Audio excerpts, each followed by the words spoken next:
வலையொலி அன்பர்களுக்கு வணக்கம். இன்னும் ஒரு பதிவிலே உங்களை சந்திப்பதில் மகிழ்ச்சி.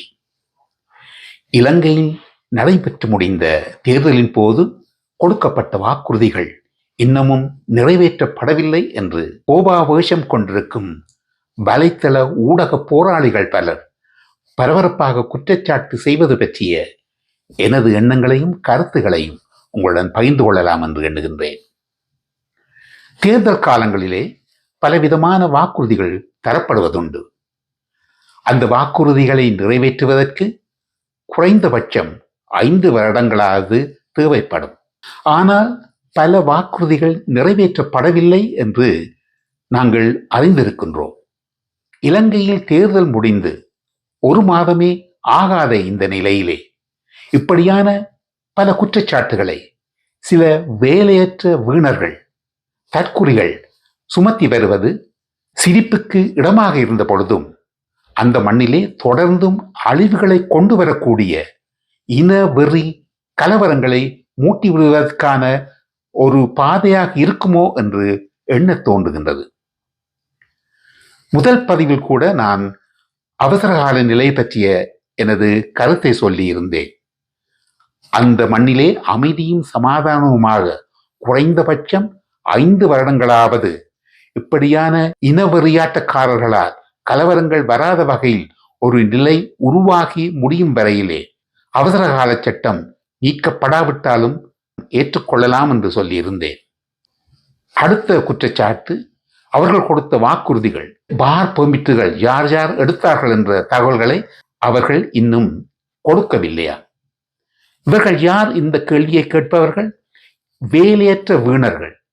வலையொலி தளங்கள் கொடுக்கின்ற வருமானங்களுக்காக கேவலமாக இப்படியான விடயங்களை ஊதி பெருப்பித்து வலைத்தளங்களை பார்க்கின்ற அறிவிலிகள் பலரை ஒன்று சேர்த்து அதன் மூலம் ஏதோ ஒரு வகையில் அந்த மண்ணிலே குழப்பத்தை கொண்டு வரலாம் என்ற ஈனத்தனமான எண்ணம் கொண்டவர்கள்தான் இப்படியான செயல்களை தொடர்ந்து செய்கின்றார்கள் என்பது எனது நம்பிக்கை. இதுவரையிலே இவ்வளவு அழிவும் நடந்துமே தொடர்ச்சியாக தங்களது வீரத்தன்மைகள் பற்றி ஓலமிட்டுக் கொண்டிருப்பவர்களையும் பார்க்கக்கூடியதாக இருக்கின்றது. இலங்கை இராணுவத்தின் ஆயுத அடக்குமுறைகளுக்காக இவர்கள் வெகுண்டு எழுந்தார்களா? ஆம், அது ஒரு நாடு. அந்த நாட்டில் இராணுவம் ஆயுதங்களை உபயோகித்துத்தான் நிலைமைகளை கட்டுப்பாட்டுக்குள் கொண்டு வரும். அந்த வகையில்தான் உங்களுக்கு முதல் சிங்கள இளைஞர்கள் அடக்கப்பட்டார்கள். ஜேவிபியின் அந்த எழுச்சி நிறுத்தப்பட்டது. அது இந்தியாவின் உதவியுடன் நடந்தது என்று நான் ஏற்கனவே ஒரு பதிவிலே சொல்லி இருக்கின்றேன். இவையெல்லாம் உண்மையா பொய்யா என்று தேடி தெரிந்து கொள்வதுதான் உங்கள் தற்குறித்தன்மைகள் போக்குவதற்கு ஒரே வழி என்பதை நீங்கள் தெரிந்து கொள்ளுங்கள். தொடர்ச்சியாக இன வெறியை வளர்க்கும் வகையிலே காழ்ப்புணர்வுகளை தொடர்ந்தும் நீங்கள் வளர்த்தீர்களாக இருந்தால் அந்த மண்ணில் தொடர்ந்தும் அழிவுகள் வரும் என்பதை தயவு செய்து மனதிலே பதிய வைத்துக் கொள்ளுங்கள். இந்த வலைத்தள ஊடக போராளிகளின் கைகரியத்தால் ஒரு பாராளுமன்ற உறுப்பினர் தெரிவு செய்யப்பட்டார். அவர் பாராளுமன்றத்திலே தங்களது வீரம் பற்றி, தங்களது போராட்டம் பற்றி பெருமைப்பட்டுக் கொள்கின்றார். இவர் போன்ற தமிழ் இன வெறியர்கள் செய்வதெல்லாம் சிங்கள இன வெறியர்களை தூண்டி விடுவதுதான் என்பது எனது கருத்து. சிங்கள இன வெறியர்கள் பலர் மகிந்தா போன்றவர்களின் கைங்கரியத்தால் வசதியாக வாழ்ந்து கொண்டிருந்தவர்கள். இன்று அந்த நிலை நிறுத்தப்பட்டு விட்டது. அப்படிப்பட்ட இன வெறியர்களை இவர் தூண்டி விடுகின்றார் என்பதை நாங்கள் எல்லோருமே மனதில் பதிய வைத்துக் கொள்ள வேண்டும். ஆயுத போராட்டத்தை இந்தியா உட்பட்ட பல நாடுகளின் சூழ்ச்சியினால் தோற்கடிக்கப்பட்டோம் என்று மற்ற நாடுகளின் மீது பழி போடுகின்றார்கள். வெட்கமாக இல்லையா? வீரர்கள் மறவர்கள் என்று ஆயுதம் தரித்து போராட புறப்பட்டு தோல்வி அடைந்த பின் அதை ஏற்றுக்கொள்ளும் மனப்பக்குவம் இல்லை. ஏனெனில் அந்த அளவில் இன வெறி வளர்க்கப்பட்டு விட்டது என்பதை நீங்கள் உணர்ந்து கொள்ள வேண்டும். போர் நடப்பதே உயிரை பாதுகாத்துக் கொள்வதற்கு.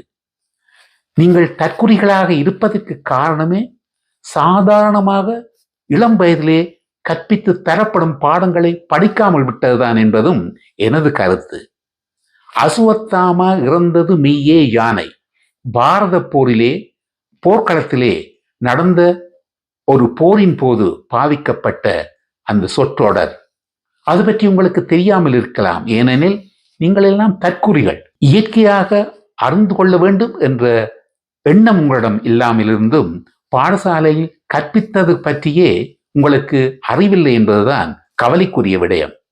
அது பற்றி நான் விளக்கமாக உங்களுக்கு எடுத்துச் சொல்லலாம். அப்படி நான் செய்ய போவதில்லை. ஏனெனில் அதை நீங்கள் வலைத்தளங்களிலே தேடி அறிந்து கொள்ளலாம்.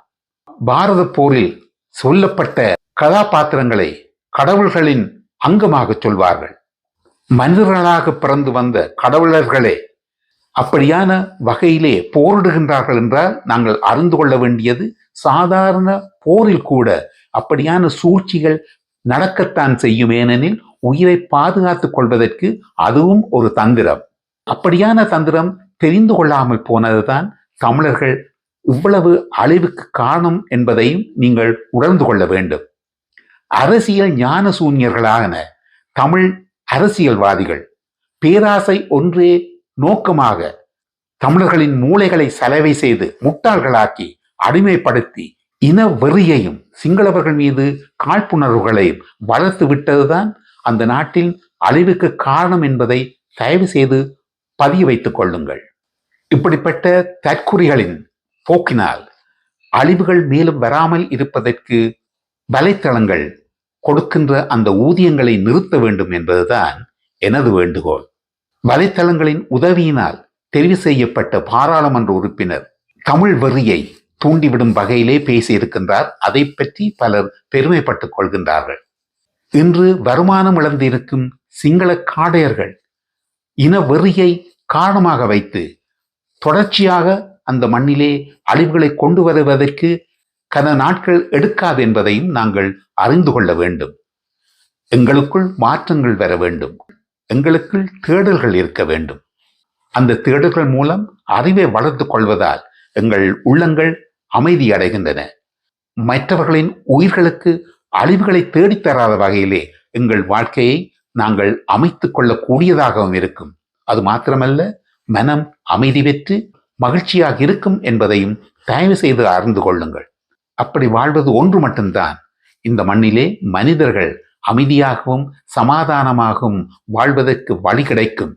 50 வருட காலங்களுக்கு மேலாக இலங்கை மண்ணிலே நடந்த அழிவுகளை மேலும் தொடர்விடாமல் இருப்பதற்காக அனுரகுமாரா அவர்கள் கொடுத்த வாக்குறுதி, அந்த மண்ணில் அமைதியாகவும் சமாதானமாகவும் எல்லா இன மக்களும் வாழ்வதும் அந்த நாட்டை கட்டி எழுப்புவதும் என்று சொன்னதுதான் அவர் கொடுத்த வாக்குறுதிகளிலே முக்கியமானது என்பது எனது கருத்து. வருமானத்திற்காக பரபரப்பு செய்திகள் போடும் தற்குறி அறிவிலிகளை மகிழ்விப்பதற்காக அவர் கொடுத்த அத்தனை வாக்குறுதிகளை நிறைவேற்ற வேண்டிய அவசியம் இல்லை என்று உங்களுக்கு எடுத்துச் சொல்லி, இதுவரை நேரமும் எனது எண்ணங்களுக்கும் கருத்துகளுக்கும் செவி சாய்த்தமைக்கு நன்றி கூறி இன்னும் ஒரு பதிவிலே உங்களை சந்திக்கும் வரையில் விடைபெறுகின்றேன். வணக்கம்.